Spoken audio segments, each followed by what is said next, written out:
अस्सलाम वालेकुम। आज हमें टीचिंग स्टाइल्स के बारे में डिस्कस करना है। टीचिंग स्टाइल्स के बारे में जानना इसलिए ज़रूरी है ताकि लेसन प्लान बनाते वक्त और लेसन प्रेजेंट करते वक्त हम according to the content, lesson के ऑब्जेक्टिव्स के अकॉर्डिंग, कंटेंट के अकॉर्डिंग, बच्चों के इंडिविजुअल डिफरेंसेस और उनका लेवल देखते हुए हम अपना जो लर्निंग प्रोसेस है, टीचिंग एंड लर्निंग प्रोसेस, उसको फ्रूटफुल बना सकें। तो अब देखते हैं कि टीचिंग स्टाइल्स कौन-कौन से हैं। पहले देखेंगे कि टीचिंग क्या है? एक ऐसा प्रोसेस जिसमें हम अपने स्टूडेंट्स को लर्निंग के लिए प्रिपेयर करते हैं। उनमें हम इसलिए लर्निंग के लिए प्रिपेयर करते हैं ताकि जो हमारे आउटकम्स हैं, डिज़ायर्ड आउटकम्स हैं, वो हमें हासिल हो सकें। मतलब हमारा लेसन पढ़ाने का जो मकसद था, हमारा टीचिंग का जो मकसद था, वो पूरा हो जाए। इससे हमें मदद मिलती है कि हम अपने स्टूडेंट्स को स्किल्स दे सकें, उनको एजुकेशन दे सकें, स्किल दे सकें और हम उन्हें इस काबिल बना सकें कि वो लर्निंग एक्टिविटीज़ में खुद को इन्वॉल्व करें। तो बेसिकली टीचर एक सब्जेक्ट मैटर एक्सपर्ट है, मतलब वो जो सब्जेक्ट पढ़ा रहा है उसके बारे में उसको स्ट्रॉन्ग नॉलेज होता है, उसकी एक्सपर्टीज़ होती है, उस सब्जेक्ट के बारे में वो हर तरह का इल्म रखता है। फैसिलिटेटर है, उसने लर्निंग प्रोसेस को फैसिलिटेट करना होता है, मेंटोर होता है और कम्युनिकेटर, एक्सीलेंट कम्युनिकेटर भी। अच्छा, अब हम बात करते हैं कि स्टाइल क्या है। Style is a manner of doing और प्रेजेंटिंग थिंग्स। किसी भी चीज को, काम को करने का अंदाज, ठीक है, खास तौर पर ऑर्गेनाइज्ड मैनर में, यानी कि एक मुनज़्ज़म तरीके से किसी काम को करने का अंदाज जो है वो स्टाइल कहलाता है। अब मेथड क्या है? ये वो प्रोसेस है जिसके ज़रिए हमने अपने काम को करना है, ठीक है? काम को मुकम्मल करना है, ठीक है? उस काम को मुकम्मल करने के लिए जो हम तरीका इख्तियार करेंगे उसको हम मेथड कहेंगे और काम को मुकम्मल करने के लिए जिस मुनज़्ज़म अ, तरीके से हम उसे किए हुए काम को पेश करेंगे वो हमारा स्टाइल है। अब टीचिंग स्टाइल क्या है? It is the way of using teaching methods. वो तरीका कहना चाहिए कि वो ऐसा हमारा रास्ता जिसके ज़रिए हम अपने टीचिंग मेथड्स को इस्तेमाल करते हैं। हम अपने टीचिंग प्रिंसिपल्स को, स्ट्रैटेजीज़ को इस्तेमाल करते हुए लर्निंग प्रोसेस को जितना आसान बनाएँगे वो हमारा टीचिंग स्टाइल है। टीचिंग मेथड्स जो हैं वो एक्चुअली वो प्रिंसिपल्स और पेडागोजी और मैनेजमेंट स्ट्रैटेजीज़ हैं जो हम क्लासरूम इंस्ट्रक्शन के लिए इस्तेमाल करते हैं।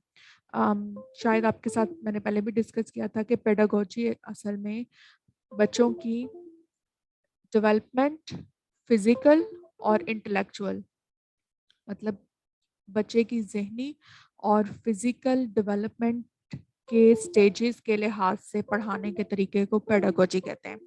अब इसकी मिसाल ऐसे है कि अगर कोई बच्चा 5 साल का है तो उसको पढ़ाने का तरीका कुछ और होगा।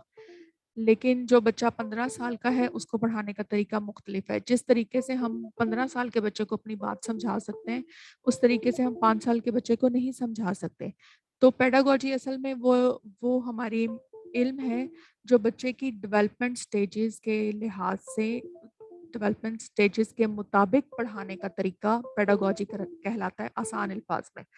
तो टीचिंग मेथड और टीचिंग स्टाइल क्या है कि हमारे वो प्रिंसिपल्स, पेडागोजी, ठीक है, और हमारी स्ट्रेटजीज जो हम पढ़ाने के लिए इस्तेमाल करते हैं वो हमारा मेथड है और अपने मेथड्स को हम किस अंदाज से इस्तेमाल करेंगे वो हमारे टीचिंग स्टाइल्स हैं। क्या ज़रूरत है हमें डिफरेंट टीचिंग स्टाइल्स इस्तेमाल करने की? पहली बात तो ये है कि जो हमारे पास क्लासरूम में बच्चे होते हैं, हमारे एनवायरनमेंट में बच्चे होते हैं, उनका बैकग्राउंड नॉलेज मुख्तलिफ होता है। वो डिफरेंट फैमिली से आते हैं, कुछ के पेरेंट्स पढ़े लिखे होते हैं, कुछ के पेरेंट्स पढ़े लिखे नहीं होते, कुछ के पेरेंट्स ज़्यादा ही पढ़े लिखे होते हैं, कुछ के पेरेंट्स के पास बेसिक नॉलेज होता है। तो उनका बैकग्राउंड नॉलेज डिफरेंट हो सकता है। हो सकता है कि वो कुछ बच्चे जो हमारे क्लास में बैठे हुए हैं बहुत अच्छे स्कूल से पढ़कर आए हों और कुछ ऐसे हैं जो ऐसे एनवायरनमेंट से आए हों जिनमें उनको कोई तवज्जो नहीं मिली, ठीक है? तो उनका बैकग्राउंड नॉलेज थोड़ा डिफरेंट होगा। उनका एनवायरनमेंट, जिस एनवायरनमेंट से वो आए हैं, जिस कल्चर से वो हमारे पास बैठे हुए हैं, और उनके लर्निंग गोल्स भी डिफरेंट होंगे। लर्निंग गोल्स डिफरेंट होने का मतलब ये है कि कुछ बच्चे तो सिर्फ इसलिए पढ़ने आ रहे होंगे स्कूलों में कि उन्होंने डिग्री हासिल करनी है और मैट्रिक करना है, और उसके बाद उन्होंने किसी काम में लग जाना है। कुछ बच्चे सिर्फ इसलिए आ रहे होंगे स्कूल कि उनका पढ़ने में दिल नहीं लगता, लेकिन फिर भी माँ-बाप उनको पढ़ने को मजबूर करते हैं, तो इसलिए वो स्कूल आ जाते हैं। उन्होंने काम भी नहीं किया होता। लेकिन कुछ बच्चे ऐसे भी होते हैं जो बहुत एक्टिव हैं पढ़ने के लिए, वो पढ़ना चाहते हैं, ठीक? वो स्टडी में इन्वॉल्व होना चाहते हैं, उनका खुद का दिल करता है कि हमारे पास नॉलेज हो। ठीक हो गया? तो इंडिविजुअल डिफरेंसेस इसकी बुनियाद पर भी है कि हमारे पास जो बच्चे क्लासेस में बैठे होते हैं, उनका आईक्यू लेवल डिफरेंट होता है। डिफरेंट आईक्यू लेवल के होते हैं, कुछ बच्चे बहुत एक्सीलेंट होंगे, कुछ बच्चे जो हैं वो एवरेज स्टूडेंट्स होंगे, कुछ बिलो एवरेज होंगे। तो उन तमाम बच्चों को पढ़ाने का तरीका और उनको जो लेक्चर देने का मेथड है, वो हमें उसमें वेरिएशंस लानी होती हैं, इसलिए हम डिफरेंट टीचिंग मेथड्स का इस्तेमाल करते हैं। क्योंकि कुछ बच्चे ऐसे होते हैं जो एक दफ़ा बात बताने से समझ जाते हैं, लेकिन कुछ बच्चे ऐसे होते हैं जिनको बार-बार प्रैक्टिस की ज़रूरत होती है। दूसरी बात, different techniques and styles enhance students learning. जो हम डिफरेंट टीचिंग मेथड्स और टेक्निक्स इस्तेमाल करते हैं, वो बच्चों की लर्निंग कैपेबिलिटी को बढ़ा देती है। उन्हें वैरायटी नज़र आती है, वो एन्जॉय करते हैं और वो ईज़िली जो है अंडरस्टैंड कर लेते हैं। अम, नेक्स्ट है कि selecting a style that addresses the needs of diverse students at different learning levels begin with A personal inventory, self evaluation of the teacher strength and weakness. Different teaching style इस्तेमाल करने से ना सिर्फ बच्चे बल्कि teachers की जो self evaluation होती है, उसकी टॉपिक पे ग्रिप पड़ती है, स्ट्रेंथ और वीकनेसेस जो हैं वो अपनी स्ट्रॉन्ग होता है टीचर, और अपनी वीकनेसेस को वो कंट्रोल कर लेता है, अपनी वीकनेसेस को वो ओवरकम करता है। अच्छा, नेक्स्ट हम देखते हैं टीचिंग स्टाइल्स। टीचिंग स्टाइल्स की डिफरेंट टाइप्स हैं।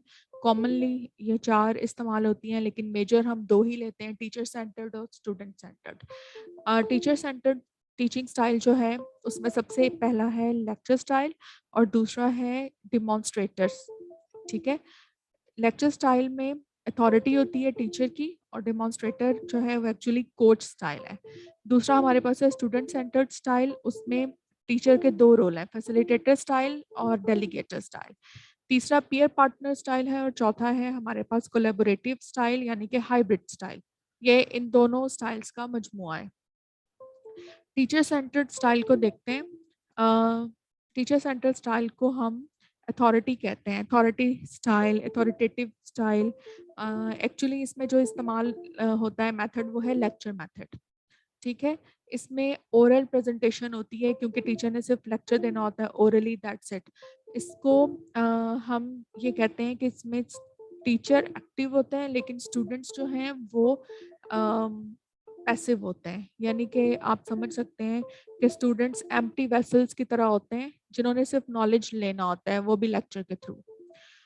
इसका मेरिट्स यानी कि फ़ायदे क्या हैं टीचिंग स्टाइल के, लेक्चर स्टाइल के? इसके फ़ायदे ये हैं कि लार्ज एनरोलमेंट क्लासेस में हम इसको यूज़ कर सकते हैं। सिर्फ़ और सिर्फ़ हायर सेकेंडरी और यूनिवर्सिटी स्टूडेंट्स के लिए ये मेथड इस्तेमाल होता है, या फिर जर्नल सब्जेक्ट्स के लिए। जर्नल सब्जेक्ट्स यानी कि आप इसमें आप इस्लामियात और मालूमात आमा, ज्योग्राफी, हिस्ट्री और माशरती इल्म, इस तरह के सब्जेक्ट्स के लिए ये मेथड इस्तेमाल होता है। दूसरा, ये हायर सेकेंडरी और सेकेंडरी क्लासेस या यूनिवर्सिटी स्टूडेंट्स के लिए इस्तेमाल होता है। इससे नीचे वाली क्लासेस के लिए ये सूटेबल नहीं है। नुकसान क्या है इसके कि स्टूडेंट का कंट्रीब्यूशन बहुत कम होता है, इस वजह से वो अपना कॉन्फिडेंस और अपना इंटरेस्ट लूज़ कर लेते हैं। Not suitable for primary, elementary and mostly secondary classes. Not suitable for science subjects. अच्छा, वो जो हम डिस्कस कर रहे थे लेक्चर मेथड के बारे में। लेक्चर मेथड उस वक्त ही इफेक्टिव होगा जब आप इन पॉइंट्स को अपने जहन में रखेंगे, क्योंकि लेक्चर मेथड प्राइमरी और एलिमेंट्री क्लासेस के लिए नहीं है। इसलिए अगर लार्ज एनरोलमेंट क्लासेस में इसका इस्तेमाल किया भी जाता है या जनरल सब्जेक्ट्स के लिए किया जाता है, तो आपके लिए बहुत ज़रूरी है कि आप इन पॉइंट्स को ज़हन में रखें। हमेशा जब भी लेक्चर स्टार्ट करें तो start it with something familiar and interesting to students, यानी कि उन चीज़ों से स्टार्ट करें जिनके बारे में स्टूडेंट्स ऑलरेडी जानते हैं, वो फ़ैमिलियर हैं। वो कोई छोटा-सा वाक़या हो सकता है, कोई डेली रूटीन की एग्ज़ाम्पल्स हो सकती हैं, या स्टूडेंट्स के इंटरेस्ट की बातें हो सकती हैं जो हमारे टॉपिक से रिलेटेड हो, ताकि बच्चे लेक्चर सुनने के लिए तैयार हो जाएं। सरप्राइजिंग बात भी कोई हो सकती है। ठीक है, स्टार्ट ऑफ स्लोली। स्टूडेंट्स में not have much experience in active learning. ठीक है, स्लोली स्टार्ट करें और जो स्टार्टिंग है वो स्लोली और इंटरेस्टिंग रखें। Introduce change at the beginning of course rather Midway through. Don't give up lecture completely. हमेशा तमाम लेक्चर इन्फ्यूज़ करने की कोशिश ना करें, उसको चंक्स में डिवाइड कर लें। Direct repetition of material in A text book, मतलब जो टेक्स्ट बुक में लिखा हुआ है उसी को रिपीट ना करें। इस तरह से लेक्चर नहीं होना चाहिए कि आपने टेक्स्ट बुक को उठाया और उसकी सिर्फ रीडिंग कर दी और कह दिया जी आज का लेक्चर ख़त्म हो गया, ये निकालो बच्चों सफ़ा नंबर 15 और यहाँ से यहाँ तक इसको रीड करो, तो आपने समझा कि आपका लेक्चर ख़त्म हो गया। लेक्चर तो ख़त्म हो जाएगा लेकिन ऑफ कोर्स बच्चों का उसमें इंटरेस्ट नहीं रहेगा। अपने लेक्चर को इंटरेस्टिंग बनाने के लिए स्लाइड्स, वीडियोस और वो जो एजुकेशनल फ़िल्म्स होती हैं या एनिमेशन फ़िल्म्स होती हैं, एनिमेशन क्लिप्स होती हैं, उनका इस्तेमाल करें और कंप्यूटर सिमुलेशंस का इस्तेमाल किया जा सकता है। पैराडॉक्सेस, पज़ल्स और कुछ ऐसी एक्टिविटीज़ हो सकती हैं जो बच्चों को लेक्चर के दौरान कुछ पहेलियाँ, इस तरह की चीज़ें जो बच्चों को इन्वॉल्व कर सकती हैं। ये नहीं कि आप बिल्कुल ही different out of the way जाकर उनको लतीफ़े सुनाना शुरू कर दें या पहेलियाँ उनसे बुझवाना शुरू कर दें, मतलब ऐसी रिडल्स, ऐसी बातें जो आपके लेक्चर को सपोर्ट कर रही हैं, उससे रिलेटेड। फिर है जी end each class by summarising the main points you have made. अपने लेक्चर के एंड पर मेन पॉइंट्स जो हैं उनको समराइज कर दें ताकि बच्चों के दिमाग में वो ताज़ा हो जाए। ठीक है, pay attention to delivery of content. Content must be sequenced and organised. हमेशा जो लेक्चर आप डिलीवर करें वो सीक्वेंस में होना चाहिए और उसमें जो आपका कंटेंट है वो इजी से डिफ़िकल्ट की फॉर्म में ऑर्गेनाइज होना चाहिए। Maintain eye contact with students. Students के साथ आई कांटेक्ट रखना बहुत ज़रूरी है। आपका क्लास में बैठे हुए हर बच्चे के साथ आई कांटेक्ट होना चाहिए। Move around in class. Class में मूव करते रहें, हमेशा एक ही जगह पर खड़े होकर लेक्चर मत दें। क्लास में मूव करेंगे तो आप पूरी क्लास पर एक तो होल्ड भी रखेंगे और दूसरा क्लास के तमाम बच्चों को मालूम होगा कि हमारा ख़्याल रखा जा रहा है और टीचर की नज़र में हम हैं। ठीक है, लेकिन इतना तेज़ी से मूव ना करें कि वो स्टूडेंट्स को डिस्ट्रैक्ट कर दें। अच्छा, यूज़ बोर्ड व्हेन नीडेड। जब बोर्ड की ज़रूरत हो आप बोर्ड का इस्तेमाल करें। अब नेक्स्ट है क्वेश्चनिंग सेशन। लेक्चर मेथड को जो चीज़ सक्सेसफुल बनाती है वो है क्वेश्चनिंग सेशन। क्वेश्चन आप बच्चों को ज़रूर अलाउ करें कि वो क्वेश्चन कर सकते हैं। क्वेश्चन करने से बच्चे अपने पॉइंट्स को ईज़िली अंडरस्टैंड करेंगे। इसमें डिफरेंट स्ट्रैटेजीज़ जो हैं वो हो सकती हैं। जैसे कुछ टीचर्स लेक्चर के दौरान क्वेश्चंस अलाउ करते हैं, कुछ टीचर्स जो हैं वो क्वेश्चनिंग सेशन लेक्चर के एंड पे रखते हैं, उसमें क्वेश्चंस कर को अलाउ करते हैं। लेकिन अगर आप छोटी क्लासेस को लेक्चर दे रहे हैं या आपने छोटी क्लासेस के लिए लेक्चर मेथड का इस्तेमाल किया है तो बेहतर है कि आप उनको ड्यूरिंग द लेक्चर भी क्वेश्चनिंग अलाउ करें। ठीक है, इससे ये होता है कि स्टूडेंट्स अपने पॉइंट्स को क्लियर कर लेते हैं समहाउ। जैसे अब हम सब जानते हैं कि कोविड के दौरान क्योंकि स्कूल्स की ब्रेक रही है तो स्टूडेंट्स जो हैं वो हमारे काफ़ी एक्टिव हो गए थे, ऑनलाइन लर्निंग को बहुत सपोर्ट करने लगे थे। तो इससे ये होता है कि कुछ थोड़ी बहुत इन्फॉर्मेशन तो उनके पास होती है लेकिन वो कट शॉर्ट करके सुनना चाहते हैं टीचर से, क्योंकि टीचर जो बात कहते हैं उनके लिए वही इम्पोर्टेंट होती है, वही अथॉरिटी रखती है। ठीक हो गया?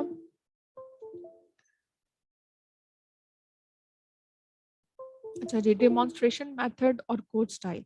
नेक्स्ट है हमारा डिमॉन्स्ट्रेशन मेथड। इसमें डिमॉन्स्ट्रेट किया जाता है। डिमॉन्स्ट्रेटर एक्चुअली एक वो पर्सन होता है जो पर्टिकुलर पीस ऑफ इक्विपमेंट दिखाए। जो पर्टिकुलर पीस ऑफ इक्विपमेंट दिखाए और उसके ज़रिए परफॉर्मेंस शो करे। ठीक है, अब आपको आइडिया हो गया होगा कि डिमॉन्स्ट्रेशन का मतलब यहाँ पर चार्ट दिखाना बिल्कुल नहीं है। जैसे कुछ स्टूडेंट्स ने लेसन प्लान्स में लिखा हुआ था कि चार्ट्स लिखे हुए थे 2-4 और साथ में टीचिंग मेथड उन्होंने डिमॉन्स्ट्रेशन लिखा हुआ था। डिमॉन्स्ट्रेशन का मतलब चार्ट दिखाना नहीं है, डिमॉन्स्ट्रेशन का मतलब है कि कोई भी इक्विपमेंट या फिर स्किल या फिर कोई भी क्राफ्ट परफॉर्म करके स्टूडेंट्स को दिखाया जाए, उसके ज़रिए बच्चों को डेमोंस्ट्रेट किया जाए। अब कोचिंग क्या है? Coaching is a form of development in which an experienced person called a coach supports a learner or client in achieving a specific personal or professional goal by providing training and guidance. This style is also called coach style and has many similarities with authority style. Authority style के साथ यानी कि lecture style के साथ ये मिलता जुलता है, लेकिन इसमें फ़र्क ये है कि इसमें मल्टीमीडिया प्रेजेंटेशंस होती हैं, एक्टिविटीज़ होती हैं और डेमोंस्ट्रेशन होती है। खुद डेमोंस्ट्रेट करके दिखाया जाता है। जो सूटेबल सब्जेक्ट्स हैं वो कौन से हैं? Music, arts, art and crafts और science subjects. Physics, chemistry, bio जिनके प्रैक्टिकल्स करके दिखाए जाते हैं या जनरल साइंस के सब्जेक्ट्स हैं जैसे जिसमें सेल का स्ट्रक्चर बताया जाता है और इस तरह की डिफरेंट स्ट्रक्चर्स जो हैं बल्ब के ज़रिए से कुछ एक्सपेरिमेंट्स करवाए जाते हैं, वो सूटेबल हैं, उसमें डेमोंस्ट्रेशन मेथड का हम इस्तेमाल करते हैं।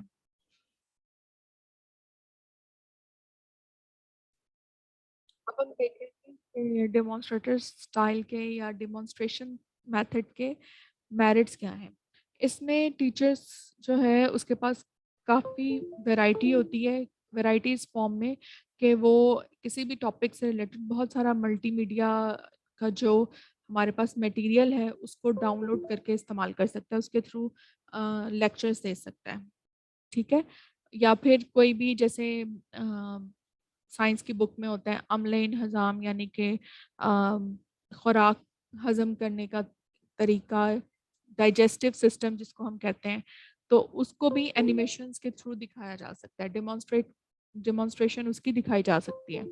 डीमेरिट्स क्या हैं कि ये मैथमेटिक्स, म्यूज़िक, फिज़िकल एजुकेशन और आर्ट्स एंड क्राफ्ट्स के लिए बहुत सूटेबल है। लेकिन एक्चुअली इसमें स्टूडेंट्स की जो इंडिविजुअल नीड्स हैं लार्जर क्लासरूम्स में उनको हम नहीं कर सकते। जहाँ पर 70-80 के करीब स्टूडेंट्स होंगे उनको डेमोंस्ट्रेशन दिखाना भी बहुत मुश्किल होगा, क्योंकि अगर बच्चों के ग्रुप भी बनाते हैं तो एक लेंथी प्रोसेस है, एक दिन में एक प्रैक्टिकल वर्क वो नहीं देख सकते। इस वजह से सिर्फ इसका सिर्फ ये नुकसान है कि ये टाइम कंज्यूमिंग है और बच्चों को इंडिविजुअली ट्रीट नहीं किया जा सकता। डेमोंस्ट्रेशन स्टाइल को डेमोंस्ट्रेशन मेथड को इफेक्टिव बनाने का जो पॉइंट्स हैं वो ये हैं। इसमें सबसे पहले तो आपको कॉन्सेप्ट्स खुद से क्लियर होने चाहिए। जो आपने स्टूडेंट्स को बताने हैं, आपको उनकी वज़ाहत खुद से क्लियर होनी चाहिए ताकि डेमोंस्ट्रेशन में आपको कोई प्रॉब्लम ना हो। इसमें दूसरी बात ये है कि स्टूडेंट्स की लर्निंग को एनहांस करने के लिए आप डेमोंस्ट्रेशन मेथड के लिए टॉपिक जो है वो खुद से डिसाइड करेंगे और उसके बाद कोई ऐसा स्पॉट देखें जहाँ पर क्लास के तमाम बच्चे आपको क्लियरली देख सकें। ये ना हो कि बच्चे बैठे तो हुए हैं लेकिन वो आपको मतलब बैक साइड पे जो बच्चे बैठे हैं, बैक बेंचर्स जो हैं, वो आपकी मूवमेंट को या फिर जो आप एक्सपेरिमेंट कर रहे हैं उसको देख नहीं सकेंगे। उसके बाद जब आपने स्टूडेंट्स को क्लास के एंड में डेमोंस्ट्रेशन के बाद बच्चों से क्वेश्चंस ज़रूर करने हैं, ताकि आपको आइडिया हो जाए कि उन्होंने कॉन्सेप्ट्स को अंडरस्टैंड कर लिया। इसके अलावा आप स्टूडेंट्स को टैब्स के ज़रिए, मल्टीमीडिया के ज़रिए रेलेवेंट वीडियोज़, ऑडियोज़ और क्लिप्स भी दिखा सकते हैं। स्टूडेंट सेंटर्ड टीचिंग स्टाइल्स में टीचर के 2 रोल हैं, फैसिलिटेटर और डेलीगेटर। इसमें फैसिलिटेटर का रोल जो टीचर का है उसके अकॉर्डिंगली बच्चे को लर्निंग एक्टिविटीज़ और क्लासरूम मैनेजमेंट सब कुछ ये टीचर का काम है। टीचर ने बच्चों को मटेरियल प्रोवाइड करना होता है, उनको हैंडआउट्स देने होते हैं या जो भी एक्टिविटी से रिलेटेड मटेरियल है उसमें उसने फैसिलिटेट करना होता है। और डेलीगेटर में ग्रुप लर्निंग को ऑर्गेनाइज करना होता है, ग्रुपिंग करनी होती है, स्टूडेंट्स को ऑब्जर्व करना होता है और जहाँ पर स्टूडेंट्स को ज़रूरत पड़ती है तो वहाँ पर स्टूडेंट्स को ऑब्जेक्टिव्स के अकॉर्डिंगली, जो हमारे लर्निंग ऑब्जेक्टिव्स हैं उसके अकॉर्डिंगली स्टूडेंट्स को गाइड करना होता है। इसमें जो टीचिंग स्टाइल है वो है ग्रुप डिस्कशन और ग्रुप एक्टिविटी।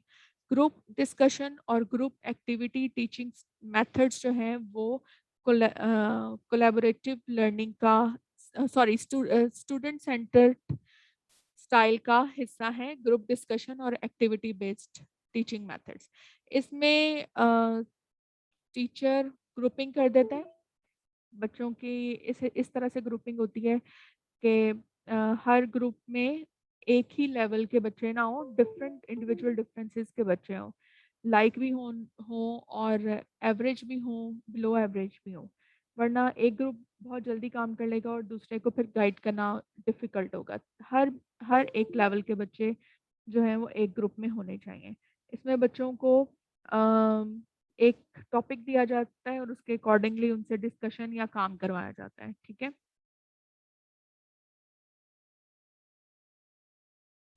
इसका फ़ायदा ये है कि बच्चों की पार्टिसिपेशन मैक्सिमम हो जाती है, बच्चे एक-दूसरे से भी सीखते हैं। अगर आपके पास लैब इक्विपमेंट्स या फिर रिसोर्सेज़ कम हो, तो ये है कि बच्चे शेयरिंग करके आप ग्रुपिंग के फॉर्म में उनसे काम करवा सकते हैं। इससे बच्चों के जो हेल्पिंग स्किल्स हैं ना, वो डेवलप हो जाते हैं। इसमें उनके self learning, self efficacy skills जो हैं वो डेवलप हो जाते हैं। इसमें इस वजह से कि कोलैबोरेटिव लर्निंग के दौरान या ग्रुप लर्निंग में टाइम वेस्ट ना हो, तो सबसे पहले आपको गोल डिस्कस करने चाहिए स्टूडेंट्स के साथ कि आज की जो हम एक्टिविटी करने वाले हैं एक्चुअली उसके गोल्स क्या हैं। फिर आपने स्टूडेंट्स को बताना है कि डिस्कशन एक्टिविटी जो है वो किस तरह से आप उसको लेके आगे चलेंगे और डिस्कशन के एंड पे आपको क्या करना है। फिर स्टूडेंट्स की ग्रुपिंग, क्योंकि आपने स्ट्रैटेजी तो पहले ही बनाई होगी, उसके बाद आपने उनको क्लियर कर देना है कि आप 1 दिन पहले, जैसे आपने कल को डिस्कशन करवानी है तो आप स्टूडेंट्स को कहेंगे 1 दिन पहले कि कल को आपका डिस्कशन एक्टिविटी होगी, तो आप चैप्टर नंबर 2 या 3 या 4 उसको पढ़ के आएँगे। उसके अकॉर्डिंगली क्वेश्चंस को आप डिस्कस करेंगे। इसके अलावा भी आप इस मेथड को इस्तेमाल कर सकते हैं बच्चों को नोट्स की हैबिट खुद से बनाने के लिए। जैसे आप बच्चों को 1 दिन पहले कह दें कि अपनी चैप्टर नंबर 2 को या 3 जो भी चैप्टर है उसको पढ़ के आएँ और अगले दिन आप उनको क्वेश्चंस दे दें और उन्हें कहें कि आप ग्रुप्स की फॉर्म में बैठें और इन क्वेश्चंस के आंसर्स ढूँढें। और फिर पहला टॉपिक एक ग्रुप को दे दिया, दूसरा टॉपिक दूसरे ग्रुप को दे दिया, तीसरा टॉपिक तीसरे ग्रुप को दे दिया, तो आधे घंटे के अंदर-अंदर 3 टॉपिक के क्वेश्चन और आंसर प्रिपेयर हो जाएँगे। बच्चे वो आपस में शेयर कर लेंगे और शेयरिंग से उनको एक तो काम करते-करते उनको याद भी हो जाएगा, दूसरा वो उन कॉन्सेप्ट्स को एक्सप्लेन भी कर पाएँगे और अगर कोई डिफ़िकल्टी होगी तो आपसे वो डिस्कस भी कर देंगे। ठीक है? Thank you so much. अल्लाह हाफ़िज़।